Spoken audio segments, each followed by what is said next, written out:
Blessing in disguise समझते हो आप? अरे मतलब पहाड़ से गिरे तो गिरे कहां? हीरों की खदान में। अगर पांडव वारणावत और वनवास में न भटके होते तो वो कभी इस काबिल नहीं बन पाते कि कर्ण, अश्वत्थामा, भीष्म और द्रोण जैसे महारथियों को हरा सकते। क्योंकि इसी दौरान उनको अपनी शक्ति बढ़ाने का मौका मिला, उसे तौलने का मौका मिला। क्या है कि दुर्योधन समझ गया था कि पांडवों के वनवास के बाद युद्ध होकर रहेगा। इसीलिए उसने कर्ण के साथ मिलकर दिग्विजय अभियान शुरू किया। और दूसरी ओर थे पांडव। मैं वन में भटकते पांडवों की शक्ति साधना का साक्षी रहा हूं। मैं आकाश हूं, वो आंख जिससे कभी कुछ नहीं छिपता। मैंने देखा है कि पांडव कैसे लगातार एक के बाद एक शक्ति जुटाते हुए अपने आप को मजबूत बनाते जा रहे थे।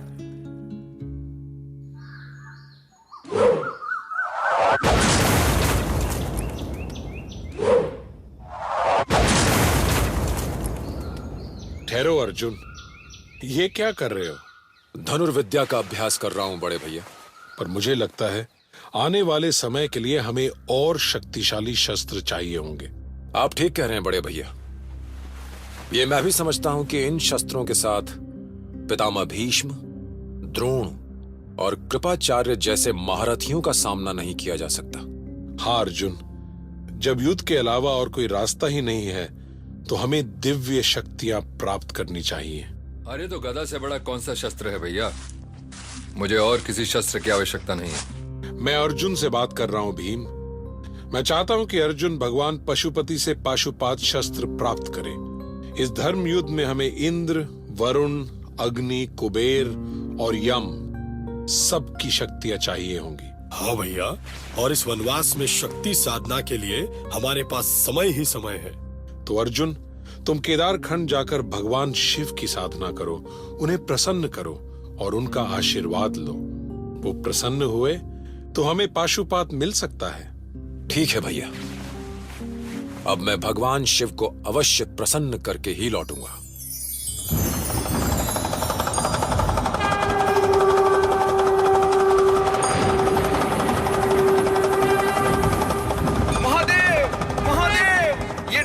रोकिए भोलेनाथ, इस नाद से अनर्थ हो रहा है। धरती डोल रही है, प्राणी अशांत हो रहे हैं। ओम नमः शिवाय। डमरू का ये नाद सदा ध्वंस नहीं करता नंदी।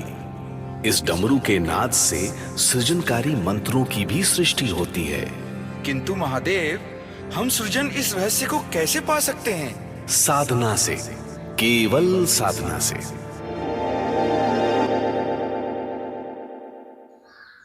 ओम नमः शिवाय। ओम नमः शिवाय।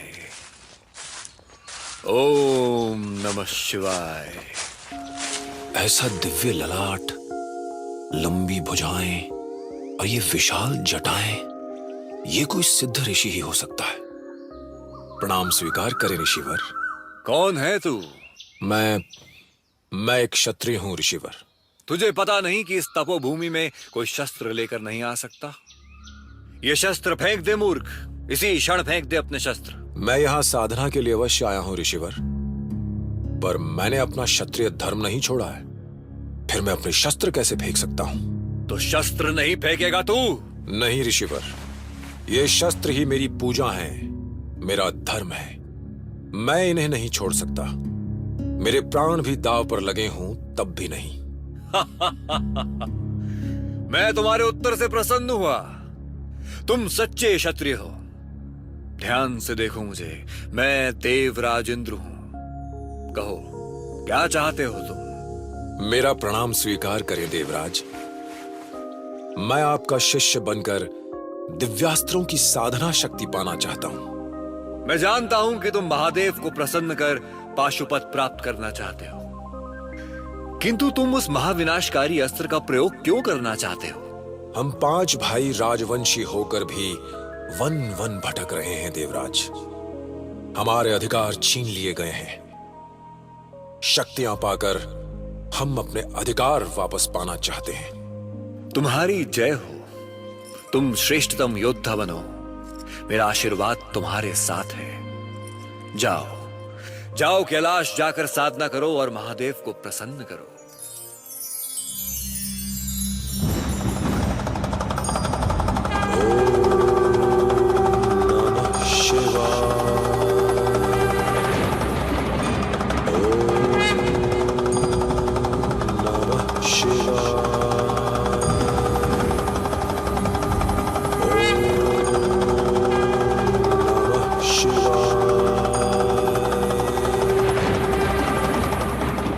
हे ईश्वर, ऐसा भयानक तप करने वाला साधक कौन है? इसकी विकट साधना ने तो हमारी भी साधना भंग कर दी। अपने नेत्र खोले महादेव, ध्यान से बाहर आए। देखो वो साधक कैसी भयानक साधना कर रहा है। उस साधक की इच्छा पूरी करे देव। साधना इच्छा शक्ति और आत्मबल से ही पूरी होती है नंदी।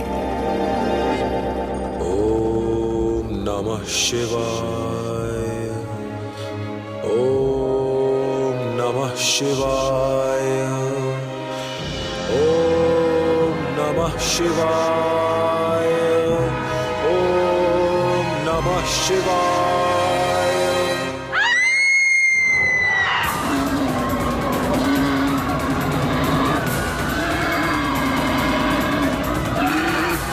हे ईश्वर, कैसा भयानक शुकर है। अरे साधक, अपनी ये साधना छोड़कर भागो, नहीं तो ये शुकर तुम्हें जीवित नहीं छोड़ेगा। भागो साधक, अपने प्राण बचाओ। चिंता न करें ऋषिवर, मैं अभी एक ही क्षण में इस शूकर का अंत कर दूंगा। अरे वो देखो, कुछ वनवासी भी उस शुकर के पीछे पड़े हैं। अब अर्जुन के जीवन की सबसे बड़ी परीक्षा सामने आने वाली थी, क्योंकि उसकी परीक्षा लेने वनवासी किरात का रूप धरकर महादेव स्वयं चले आए थे। और उनके निशाने पर भी वही शूकर था जो अर्जुन के निशाने पर था। दो योद्धा और लक्ष्य एक, फिर तो टकराव होना तय था। प्रहार करे स्वामी, देखिए वो शुकर ऋषियों पर आक्रमण कर रहा है। सब सामने से हट जाओ, मैं अभी इसका अंत करता हूं।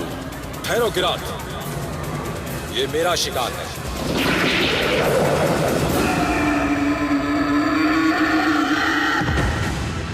ये क्या किया तुमने?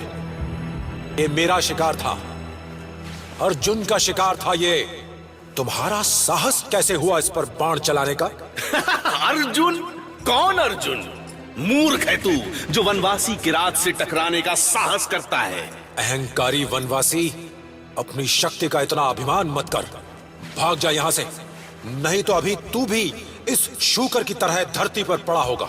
तो रुक क्यों गया? बाण चला, साहस है तो प्रहार कर मुझ पर। अभी चूर करता हूं तेरा अहंकार। ये ले। हे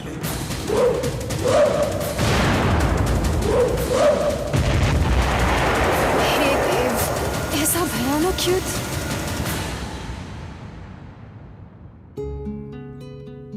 अर्जुन और महादेव के बीच कई दिन तक ऐसा भयानक युद्ध चला कि देख के ऋषि मुनियों के होश उड़ गए। पर आखिर महादेव ठहरे महादेव। तो आखिर उन्होंने सोचा कि चलो अब इस परीक्षा का अंत कर ही दें। और उन्होंने एक ऐसा प्रहार किया जो सीधा अर्जुन की बाह पर लगा, और फिर एक के बाद एक प्रहार, और अर्जुन उछलकर धरती पर जा गिरा।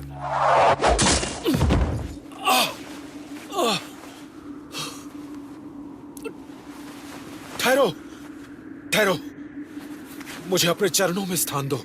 ये क्या, महान क्षत्रिय होकर साधारण वनवासी के चरणों में झुक रहे हो? अब कहां गया तुम्हारा अभिमान? मुझे क्षमा करें, मैं नहीं जानता कि आप कौन हैं, पर मैं ये जान गया हूं कि इस संसार में आपसे बड़ा योद्धा कोई नहीं, शस्त्र नहीं उठाएगा। विजयी भाव।